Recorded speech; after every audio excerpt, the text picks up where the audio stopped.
I am so honored tonight. My name is Huynh Hieu. I've been invited to perform a performance with the traditional instrument called the Dang Chan.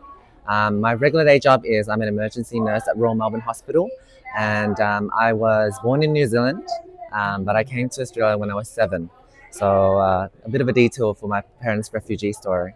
So walk us through your family story. Yep. And you wanted to build your life here as well? Yes, yes.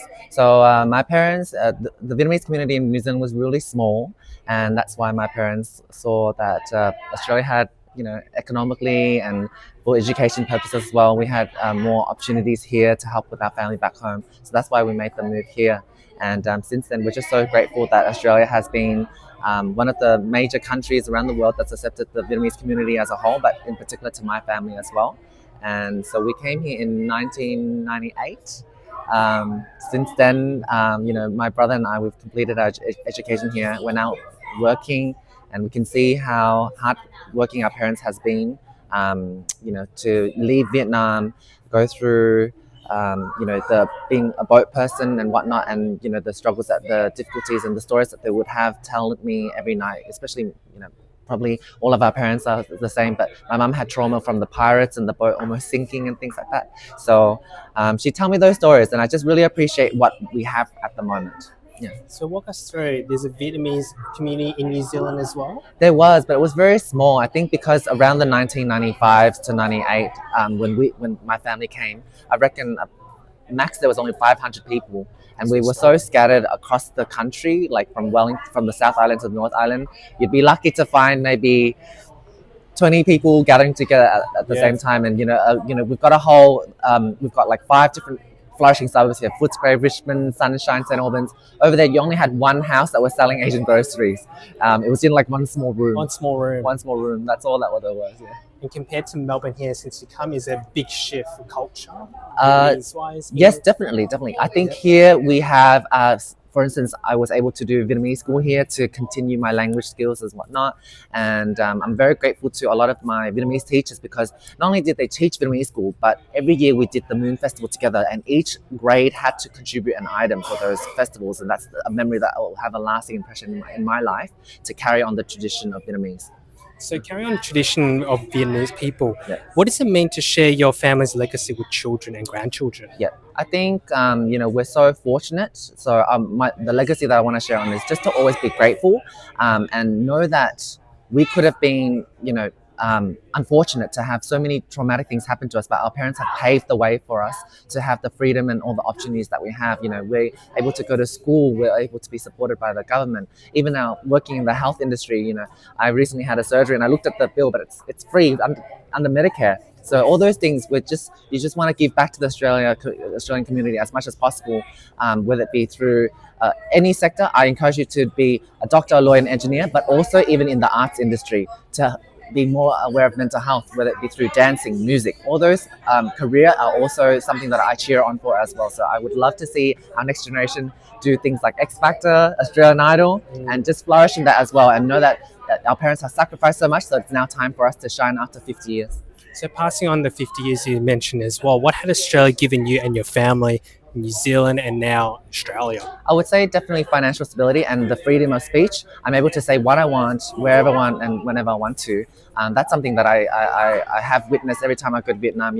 There's a lot of people that wants to speak up and they want to have a voice, but they don't have a voice. And over here, we're so lucky to have the freedom that we do have. So I hope that, we are able to make, one person can't make a difference, but a lot of people together can surely do something for our homeland and make Vietnam, be more advanced, and hopefully bridge the gap one day.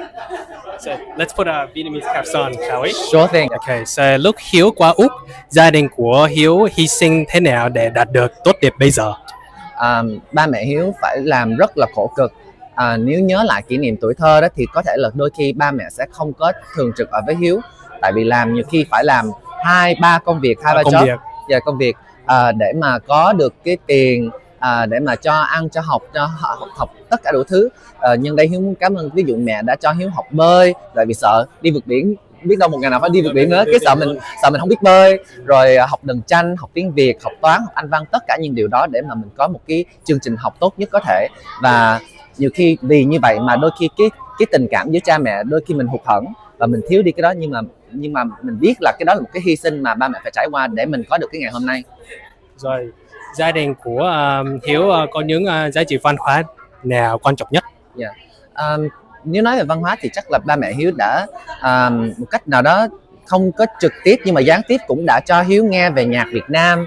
Cũng những lần mà sum họp gia đình ngồi ăn cơm với nhau thì từ này sẽ xem những chương trình văn nghệ, và nội cái việc mà ba mẹ chịu khó mỗi tuần đưa con cái đi học tiếng Việt cũng là một cái cách để mà giữ gìn văn hóa rồi, và ở nhà nói chuyện với các con là bằng tiếng Việt mà thôi. Và khi mà Hiếu muốn học về đờn tranh là một cái đờn hiếm hoi của âm nhạc Việt Nam nữa, thì mẹ lại cũng hồi đó ở rất là xa để mà chở đi học một chiều hay là 1 tiếng đồng hồ, quay trở về là 2 tiếng đồng hồ, nhưng mà mẹ vẫn giống như khuyến khích Hiếu để giữ nguồn cội của mình qua âm nhạc Việt Nam nữa. So, Hiếu rất là cảm ơn mẹ và ba rất là nhiều đã làm những điều đó cho Hiếu. Cái âm nhạc nào Hiếu thích nhất? Không biết vì sao nha, mắc cười lắm, tại vì Hiếu sinh như thế nào, Hiếu nói Hiếu sinh ở Tân Tây Lan và sang Úc rất là nhỏ, nhưng mà Hiếu lại rất là thích nhạc Việt Nam, và thường là Hiếu thích nhạc dân ca và biên đạo múa, cho nên Phải Văn Sơn phải không? Vân Sơn, Thúy Nga, Asia. nói chung nhiều lắm, nhưng mà thật ra nếu mà lớn nhất là Thúy Nga, chắc nhiều người mà đã quen với Hiếu thì Thúy Nga Hiếu như là một cái từ điển của Thúy Nga vậy, cho nên là tất cả sắc số mà bạn hỏi thì Hiếu sẽ nhớ hết. Yeah. Do you have any special message for first generation and second generation in Vietnamese and English? Sure.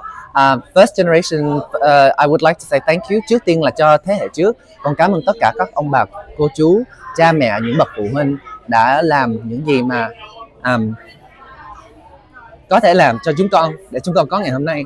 Và chúng con có thể có nhiều bạn sẽ không có hiểu về điều đó, hoặc là do cái khoảng cách ngôn ngữ, chúng con xin lỗi là chúng con đã không làm được tốt những gì mà bậc trước đã muốn. For the second generation, you know, our parents have a unique way of displaying love. They've been through trauma, so sometimes their way of showing love might not be the typical Western way, and it's very subtle. But I hope that you can be more forgiving and loving to our parents as well. And let us move on from that and be healing. Look forward to the next 50 years and flourish, and be able to just contribute to the museum, for instance, and hold on to our traditions through music, through dance. And I hope that we will, you know, birth a lot more artists as well as doctors, engineers, as well as cliche as that sounds, but yes, just anything in the community to show that we're so grateful to the Australian community. New waves coming in. Thế hệ thứ ba, third generation, fourth and beyond. Any new thế hệ thứ ba message? For the third generation, I know that as we move forward, it will be harder for you to maintain your language, but I hope that you will listen to music.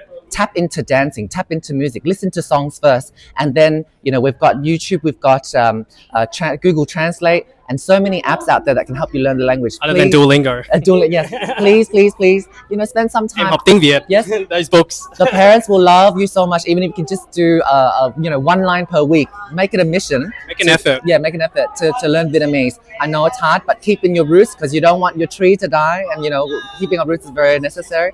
So I cheer you on. If I can do it, and so many of my generation, second generation, has been able to do it, I'm so sure you can do it too, and I'm cheering you on for that. Wow, vì